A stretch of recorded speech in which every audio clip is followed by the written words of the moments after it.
Shortly after the North-East Development Commission bill was passed by the two chambers of the National Assembly, members from the South-East sponsored a bill to establish the South-East Development Commission also.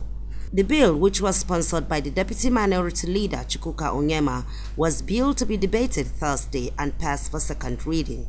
The Green Chambers was filled to capacity, an indication that there was something of great interest to be debated. The first sign of trouble was when, after not citing the sponsor of the bill, the Speaker asked the Chairman, House Committee on Rules and Business, to call for the bill to be stepped down, which he did. But no sooner had the Speaker announced that the bill has been stepped down to another legislative sitting than members from the South-East and their South-South counterpart started protesting, while their colleagues from the northern parts of the country were seen leaving the chambers.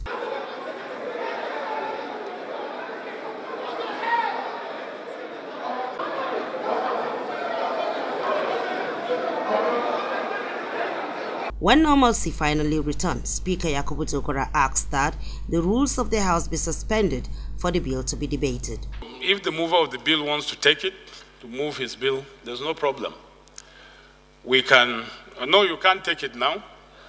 We will have to suspend our rules first. Ask for the suspension of our rules that borders on motions that should be taken on notice. Leading the debate, sponsors of the bill, Chukwuka Onyema and Nkema Bonta, said the bill seeks to address the various agitations from the South-East people who were worst hit during the Civil War. They listed the recommendations for the funding of the Commission. A great number of the worst affected and neglected displaced people as a fallout of insurgency in the North-East, without anybody thinking about their well-being, are people from the South-East.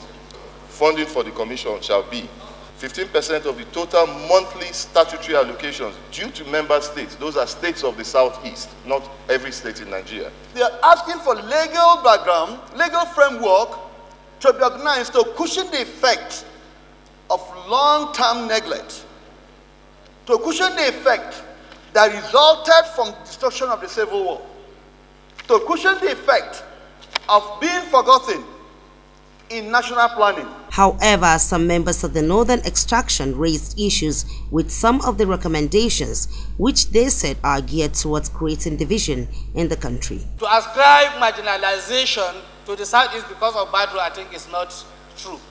The issue of road is general, and most of the companies that are cited here, some of them have even their headquarters in Abuja. So it's not only to the Southeast that they move all over Nigeria. Cannot disenfranchise the issue of solid minerals, the issue of oil exploration, the issue of even states and local government funds that will now go to a commission which has no place in our constitution. When the Speaker put the question for the bill to be read the second time, the ayes had it the first time, but he repeated the question, and this time around the nays had it. In order to be too sure, I'll listen twice. I'll throw it again. But I had my impression as to who carried the day. But in order to be too sure, I'll put it again. The question is that the bill be now read a second time. Those in favor of the motion say aye. Those against it say nay. The nays have it. For now, the South-East and South-South lawmakers are spitting fire. But what will follow after this, only time will tell. Charity Marcus-Tanko, ITV News, Abuja.